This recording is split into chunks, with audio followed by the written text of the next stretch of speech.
Namaste. Let me ask you something. What's the real difference between a child who simply helps you with chores and one who actually manages a responsibility? It sounds like a small thing, but believe me, that difference is the key to raising a future leader. And today, we're going to break down exactly how you can make that shift. So, what does this look like in practice? Well, a helper is great, right? They follow orders, they get a task done. But a leader is different. They're the ones making decisions, the ones who truly own a responsibility. One path creates a follower. The other, well, that's where leadership begins. You know, when our kids get into their teenage years, we suddenly realize that textbooks aren't enough. They need practical, real-world skills, what we call vyapa, or business sense. Now, this isn't about turning them into entrepreneurs overnight. It's about equipping them with the basics of how the world works: negotiation, finance, making smart trades.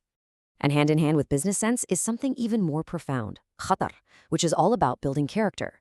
You can't teach this in a classroom. It's forged in the fire of real experiences by taking on responsibility. And yep, by learning from mistakes. So in this explainer, we're going to show you how to use simple everyday tasks to build both of these, vyapar and khatar.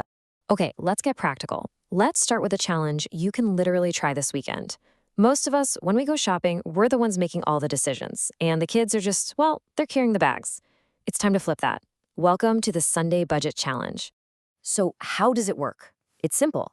You hand your teen the family's weekly shopping budget, let's say it's 500 rupees, and you give them the list. That's it. From that point on, they are the manager of those funds. Okay, so you might be thinking, how does buying groceries build a leader? Well, here's the magic. The task is just getting the stuff on the list, but the goal? Oh, that's where the learning happens. They have to actually talk to vendors, compare one price to another, and make smart calls to stay on budget. And here's the real game changer, the reward. If they negotiate well and save some money, you let them keep some of it. Suddenly, the stakes are real. And that right there, that's the pro tip. This isn't just about buying vegetables anymore. It's become a hands-on masterclass in negotiation and prioritization. And guess what? Those are the two absolute pillars of any successful business, big or small. All right, so once they've got the hang of the Sunday market, it's time to level up. We're going to bring them into the bigger financial picture of the household. It doesn't matter if you're on a farm or in a city, this works anywhere. Let me ask you a question, and I want you to be honest with yourself. Does your teenager have any idea what your family's electricity bill was last month? If you're a farmer, do they have a clue what the profit was from your last harvest? For most of us, the answer is probably no, and it's time we change that. So here are two really powerful ideas. First, the bill audit. Just hand them the electricity bills from the past few months and give them a challenge. Hey, can you figure out how we can cut this by 10%? Or for families in farming, bring them into the crop sale. Let them be the one to record the weights and do the final hisab, the calculation. And, it doesn't have to be complicated.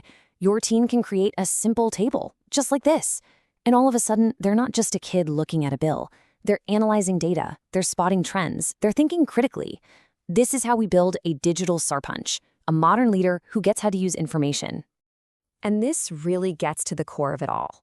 When you let your teen in on these adult financial talks, you're doing something way more important than teaching them math. You're showing them that you trust their mind, their intelligence, not just their ability to carry things.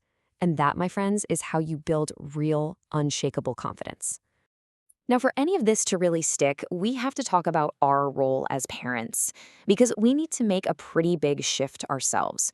We've got to stop being a supervisor who just barks orders and start being a mentor who guides and empowers. Just listen to the difference. A supervisor says, clean the yard. It's a command, plain and simple. But a mentor says, you are in charge of the yard's maintenance this week. See that? One is a command, the other is a transfer of ownership. One creates a follower, the other, it cultivates a leader. And here's maybe the hardest part of being a mentor. You have to let them make mistakes. When they mess up the budget or forget something important, our first instinct is to scold. We have to fight that. Instead, we need to ask this incredibly powerful question. Okay, what did we learn from this mistake in our hisab?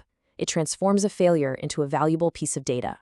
And right there, that is where true Garatar, true character is built.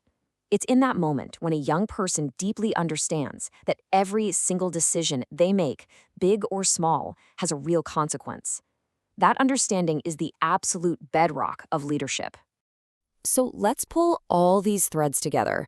These little shifts in how we handle chores, budgets, and bills at home, they're about so much more than just getting things done around the house. They're about consciously and actively building the leaders of tomorrow. I mean, think about it. Our teenagers are the ones who will be the future Serpanch, the future entrepreneurs, the future problem solvers for our entire society. And their training for those huge roles, it starts right now, in our living rooms and our kitchens. If you take just one thing away from our time together today, please let it be this. By giving your teen real, meaningful responsibilities today, you are preparing them. You are making them resilient so they won't be completely overwhelmed by the challenges of the world tomorrow. So I'm going to leave you with a direct call to action. Sometime this week, I challenge you. Give your teen one managerial task. Not a chore, a real responsibility they own from start to finish. And then come over to burblg.com and tell us how it went. Let's learn from each other. Let's start building those future leaders, one household and one real responsibility at a time. Thanks so much for joining me for this explainer.